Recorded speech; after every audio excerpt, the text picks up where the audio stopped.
Dispensation, no period is going. It is nothing else but prayer.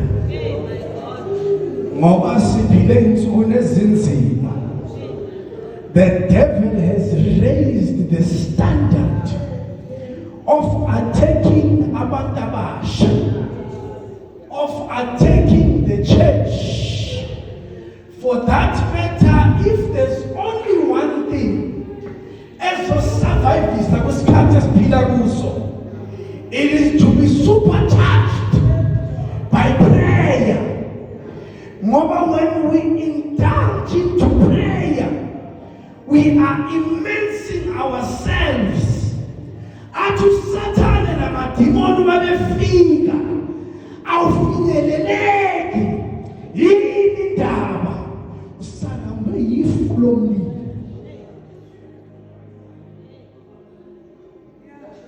That is why when we get an opportunity like this, where we are basking and swimming in His presence, siyamdedela umnikazi webandla.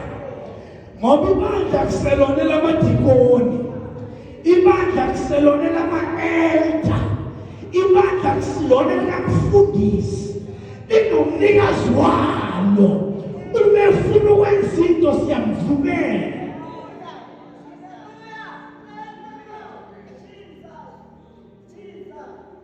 Ungangeni ube yi-spectator.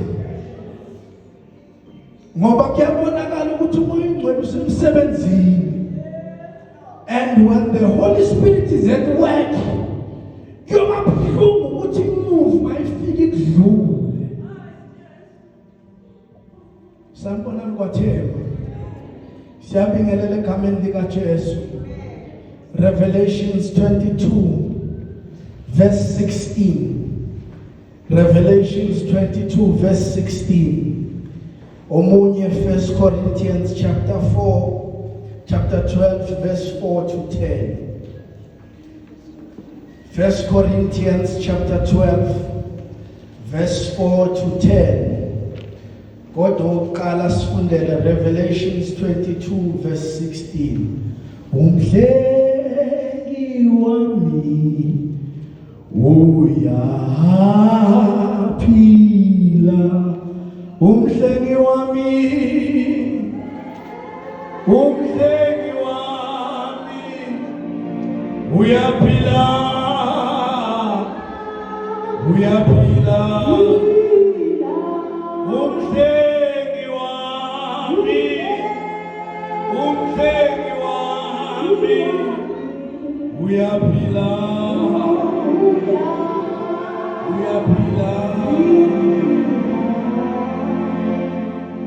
Revelations 22 verse 16 siyamcela sekayitholile asifundele yona. Incwadi yesambulo isahluko samashumi amabili nambili indinyana yeshumi nesithupha efundeka ngalendlela. Mina Jesu ngithumile ingilosi yami ukufakaza kini lezi zinto emabandleni. Ngiyimpande nenzalo kaDavide, inkanyezi yokusa eqwebezelayo. Yimpande yenzalo kaDavide. In English, I, Jesus, have sent my angel to give you this message for the churches. I am both the source of David. I am both the source of David. And the heir to his throne. I am the bright morning star. I am the bright morning star.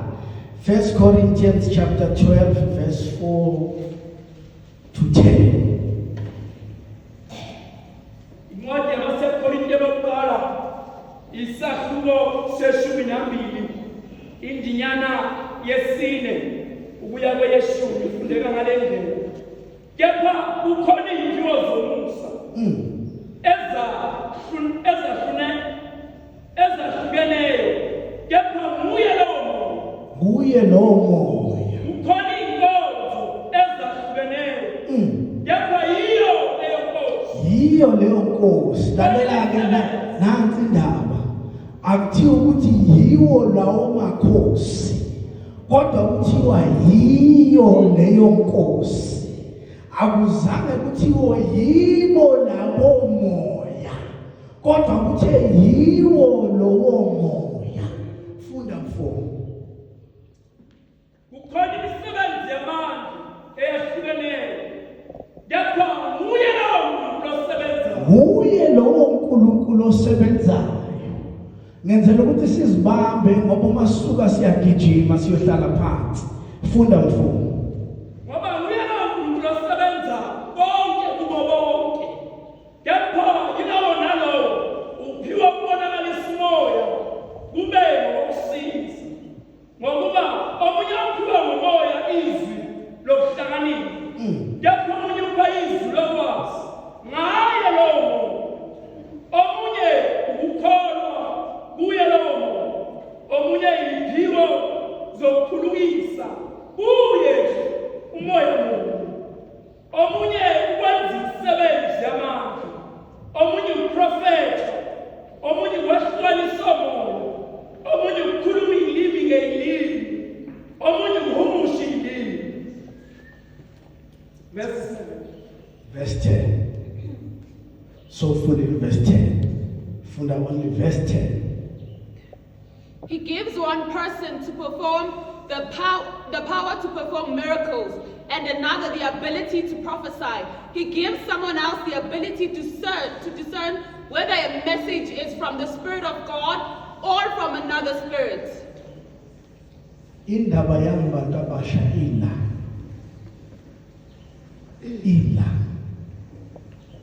2024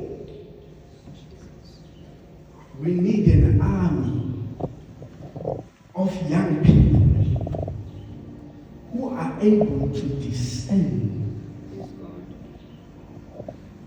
Bakwazi ukuhlola umoya. Back in the days, abantu ebekwazi ukuthi bakwazi ukuhlola umoya. Abomama abathandazayo nabogogo abathandazayo. Kodwa kulonyaka esikuwo amatafula yaphenduka.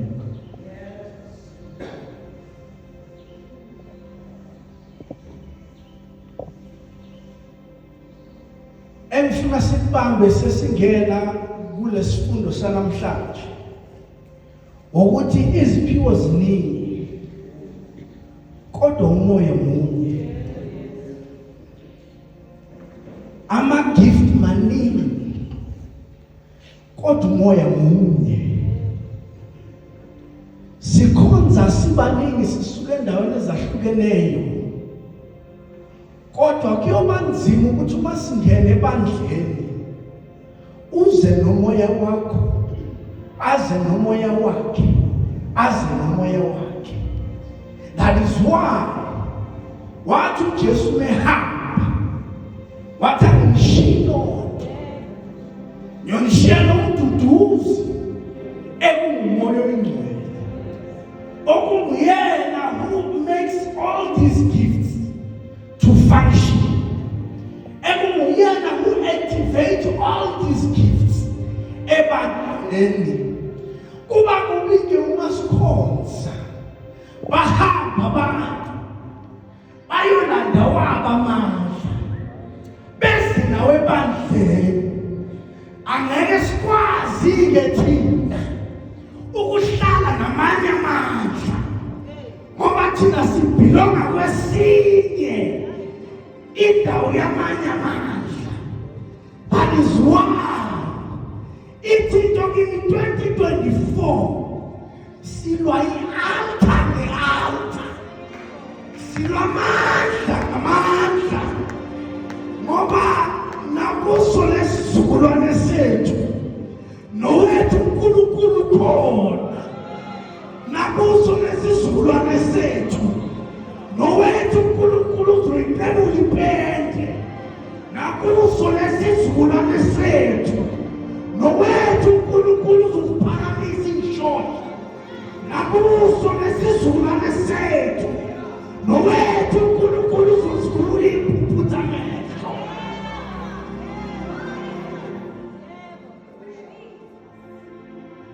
Kuso lesizukulwane lezi enganathemba kuso kodwa ikhona into ethi 2024 lamanqaba. There's a great revival coming. Ngikhuluma nje ngikhuluma nabavangeli who have been positioned for the revival. Ngikhuluma nje nabaprofeti abazolanda the mysteries of God, balande the messages of God. Lithi bandla kunzima kodwa kube nabaprofeti abathi thus says the Lord, abazoba nabaprofeti ithi imimoya seyiyanta asukuma umuntu omusha athi akuseyiyo akuseyiyo.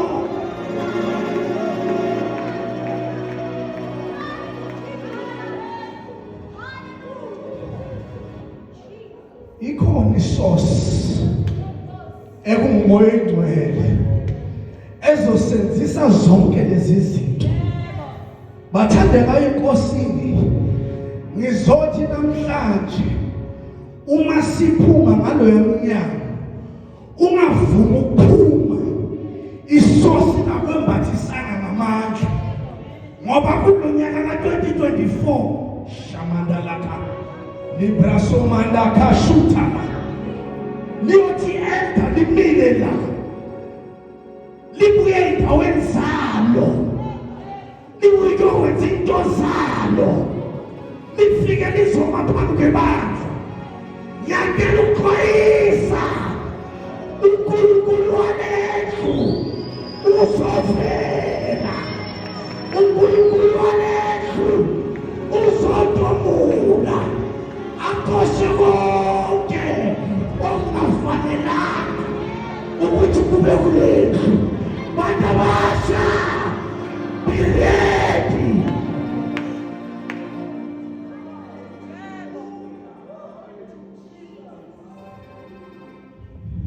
Sikhonza isikhathi eside kanti sikhonza namadimoni, sakhonza isikhathi eside kanti sikhonzwa ama-devil worshippers, sikhonza isikhathi eside kanti sikhonza nama-agents kaSathane ebandleni, afaka amathayi njengathi, ameyikhapha njengathi, kanti isosi yalo yonke lento abazoyenza uSathane uqobo lwakhe. Kodwa ngithi 2024 the army of God is rising. Ayibuke la.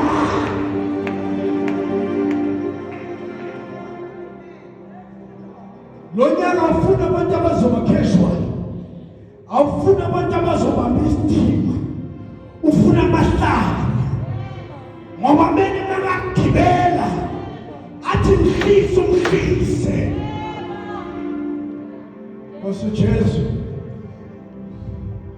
I'm not apologetic about this.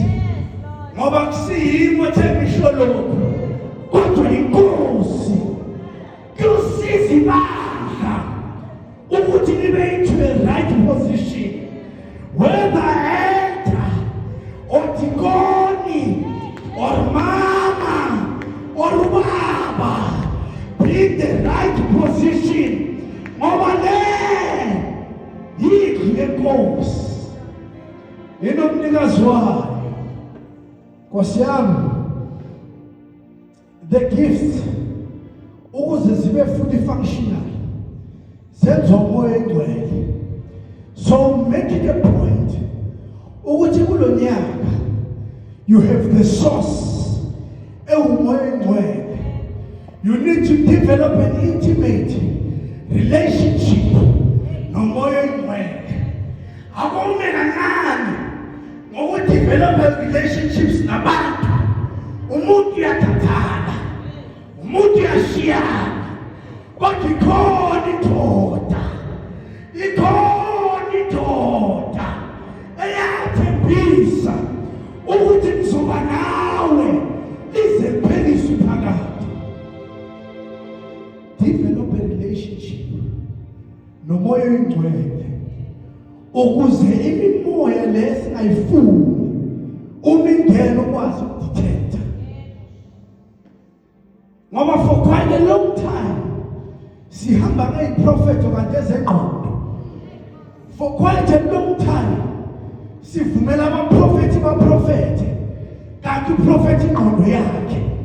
Kodwa if siyabantu abasha fully charged, fully positioned, abane-intimate relationship nomoya oyingcwele, abakwazi ukudiscern ukuthi le iyo le akusiyiyo.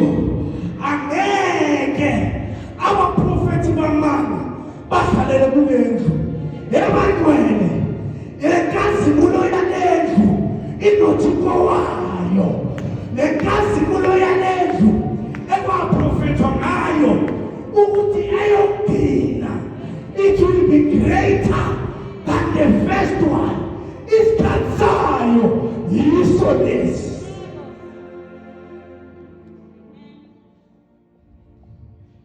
Ngithunyethema ukuthi ngizothi bantu abasha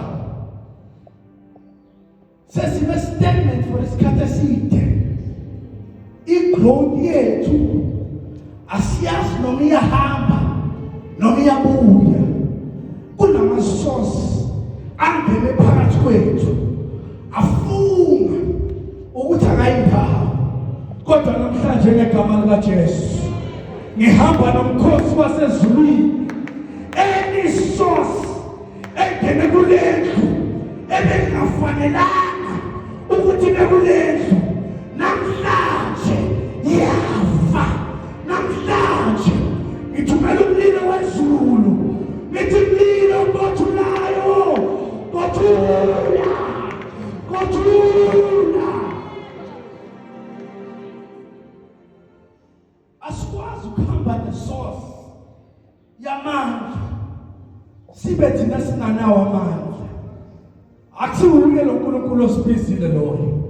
Lo sibizile lithi iBhayibheli, greater is he that is in us than the one who's in the world. Akukhathali ukuthi unama-agents angakanani, nathi sihleli la siwumkhosi wezulu. Umbuzo uthi, are you ready to be used by God now? Isixwayiso nasi eyandisiye noma eqala kulo nyaka inivuselelo ayiwafuna amagwala.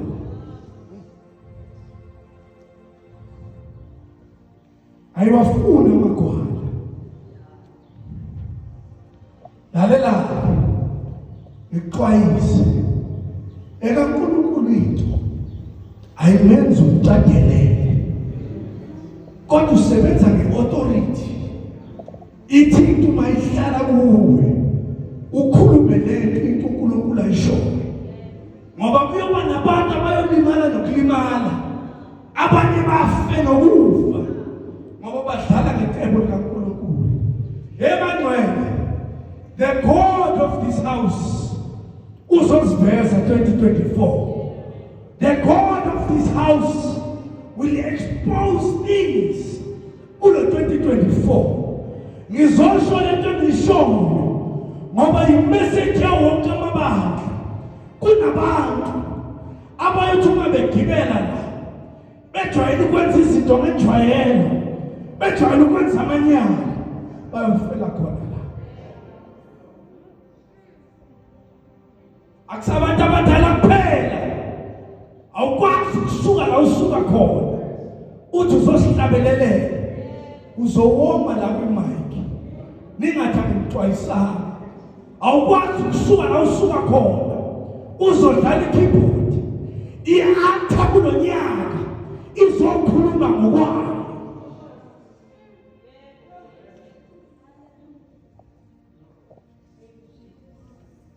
I-altar izokhuluma ngokwayo. Back in the years, kukhona umama wathi isikhathi siyeza la inkosi izophatha umshayeli. Bonke engafanelanga ukuthi babe part of the revival, abangasebenzi ngamandla kaMoya Oyingcwele, izobatshayelela ngaphandle. Ungafisi ukuba yilabo bantu abazotshayelela ngaphandle. Sengiyohlala phansi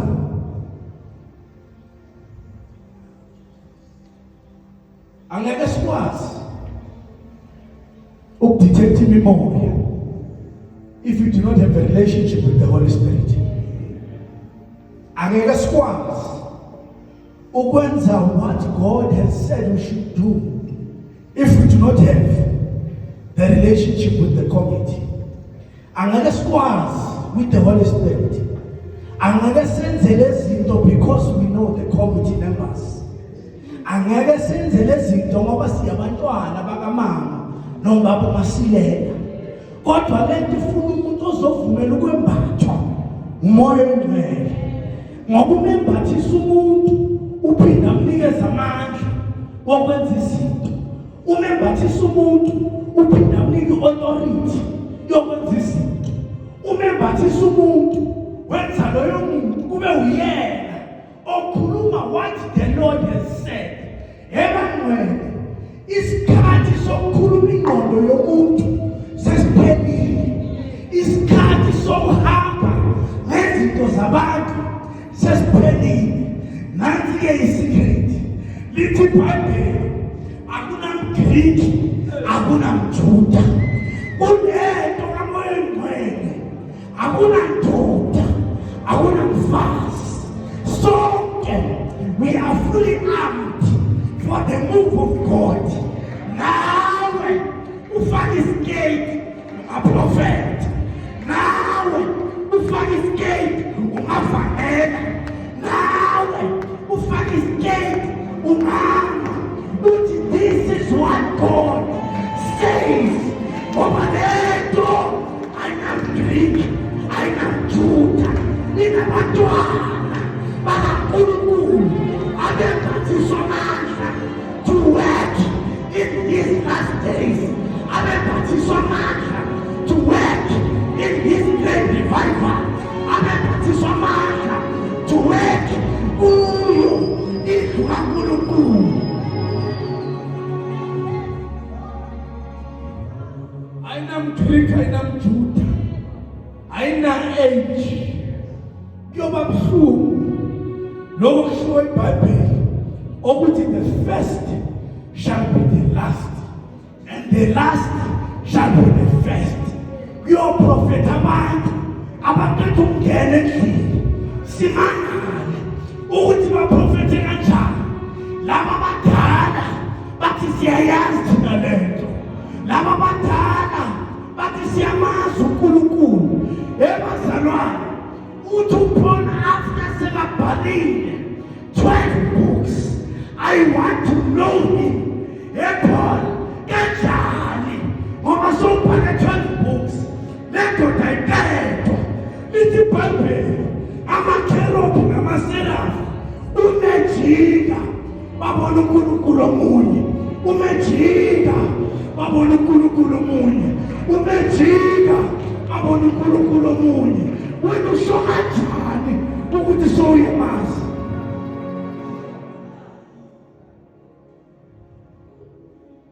I want to know him and the power of his resurrection.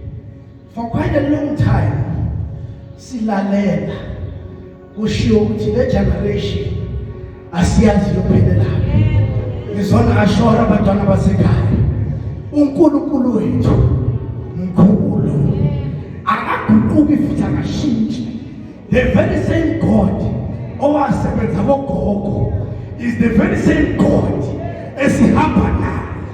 The very same God owahamba nabogogo is the very same God esihamba naye. The very same God owaqebula ipende is the very same God esihamba naye. The very same God owahamba nabo babuphemu is the very same God esihamba naye. The very same God owahamba nabo Elijah is the very same God esihamba naye. Owethu umuntu sithi uNkulunkulu kababuphemu, uNkulunkulu kaElijah, uNkulunkulu kaShadrach, Meshach noAbednego siveze. Manda liyabosha manda lapha Libra somanda shuka mandaka. iBhayibheli lithi Moses, when he entered the tent of meeting, he would speak to God as one speaks to his friend. Amanye amagama Moses ebehlala face to face noNkulunkulu amchazela ukuthi lento othi ngiyenze ngizoyenza kanjani, lento othi ngiyenze ngizophuma ngakuphi, lento othi ngiyenze ngizohamba nobani. The only time we will be able to discern izinto ezingekho right, it's when we sit face to face with God. Othi wena uNkulunkulu ungibeke themba siveze, wena uNkulunkulu othe uzohamba nami siveze, wena uNkulunkulu othe uzokuthwala siveze, wena uNkulunkulu ongidlulise kwi-COVID siveze, wena uNkulunkulu othi abantu befa left, right and center siveze. Once we have that relationship with God, nothing is impossible. Nothing is impossible. Little Bible, uzote ndabeni wena ndaba, akulevi wena le, izona nela, ukusho kwezwi lakho. IBhayibheli lithe bakholwa, bakhuluma, wena okholwayo, lalela ukhulume, uthi bayasindiswa abasekhaya, bayasindiswa ifamily yami, la ngihlala khona. Bazobona umprofethi kimi, la ngihlala khona bazobona umvangeli kimi.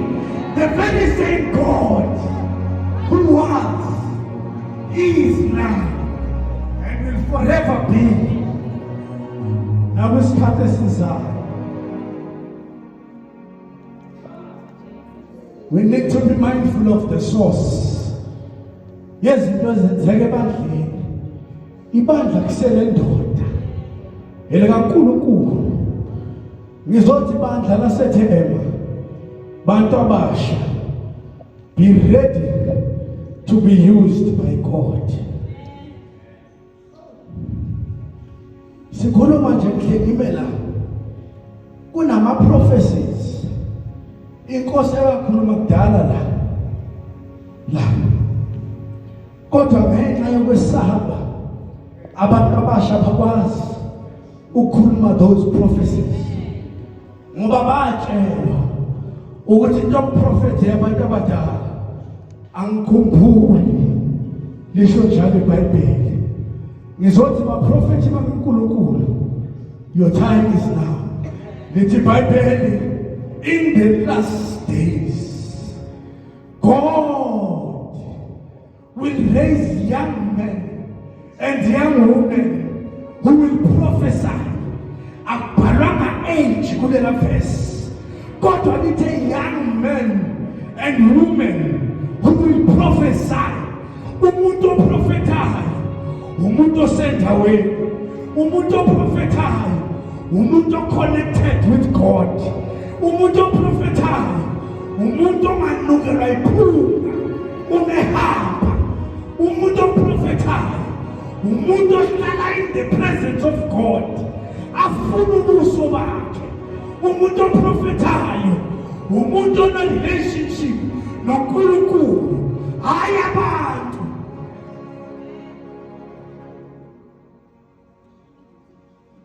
Young men and women, God is ready to use you. The question is, are you ready now to be used by God? Second Father, 2024, we are raising an army of intercessors. Izinto ezizofika ebandleni ngo-9 o'clock, omunye bambi khona lapha, omunye bambi khona lapha, omunye bambi khona lapha. Yini indaba babiza uNkulunkulu walendlu? Ngoba angeke zenzeke lezi zinto uma kungabaswanga umlilo. We are raising an army of young people who will do His will. Angazi noma yini na, kodwa sengikhathele ukwenza intando yabantu. Kwisikhathi esiphila kuso, mele senze We are raising an army that will do nothing else but His will. We are raising an army ezothi not in my time angikwazi ukuvumela lokho kwenzeke. We are raising an army ezovikela inkazimulo yalendlu. Abakwazi ukuthi abogogo bathi uma behamba bathi kodwa ithema isafari. Kodwa kufanele ukuthi mabahamba babe at peace.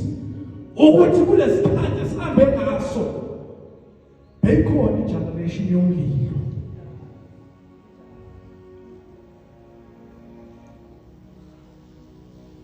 Ngiyacela namhlanje mina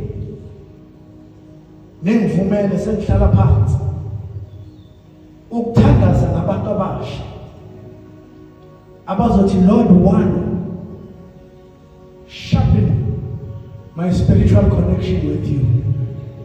Ngoba ngekwazi ukuhamba kule ndlela if my connection with you ingekho in good standing. Ngicela ukuthandaza nabantu abasha abazothi Lord in this age position me ukuze ngikwazi ukudiscerna izinto ezingekho right ebandleni. Ngiyacela ukuthandaza nabantu abasha abazothi with my strength I will not be able to do it. Kodwa uma kusho wena Nkosi siza mina. If you fall under the groups enizibizile gijimuze ngaphambili sesiyathandaza. Lord, strengthen my relationship with you. Lord, position me ukuze ngikwazi ukusebenza in this dispensational era without fear. Lord, position me ukuze ngikwazi ukwenza intando yakho. Nakuso lesikhathi sokugcina siza mina Nkosi.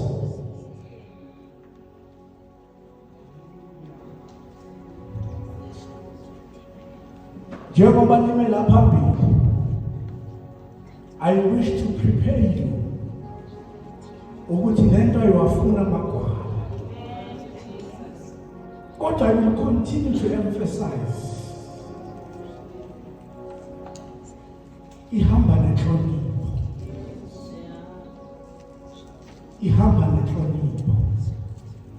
Kodwa ngiyamthemba wamfele eKalvari. Ebengeka reyise lo Nkosi ivangeli lihlazeke. Ebengeke. Ngiyacela senze into engajwayelekanga. Njengoba simela phambili sibambane ngezandla. We will charge each other. We will charge each other. Umumela phambili uzovala amehlo and be ready to receive from the Lord. Oba mandla aya tolwa go sala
We trust in you, Holy Spirit. We trust in you, Holy Spirit. We trust in you, Holy Spirit. We trust in you, Holy Spirit. Come on, Jesus. Come on, Jesus.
Thank you, Holy Spirit. Thank you, Holy Spirit. Thank you, Jesus.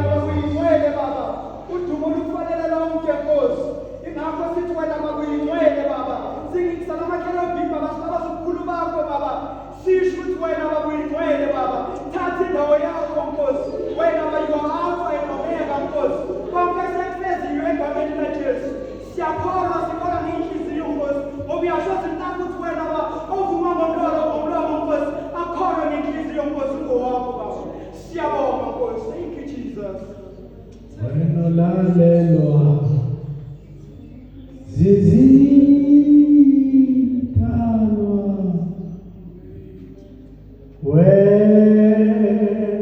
wenolalelwa naivelo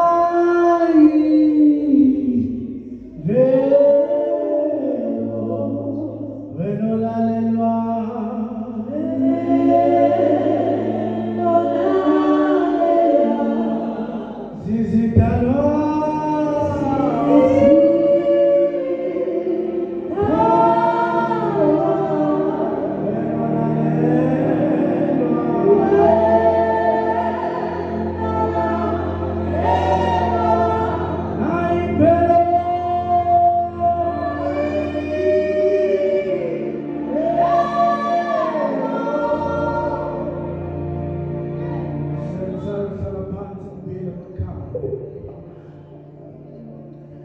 umthandazo wethu Nkosi usitshisakalo yokukhona.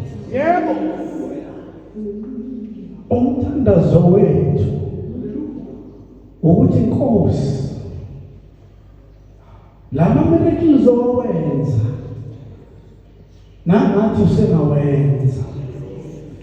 Inkosi ifuna sizilungiselele and be ready to be used by him.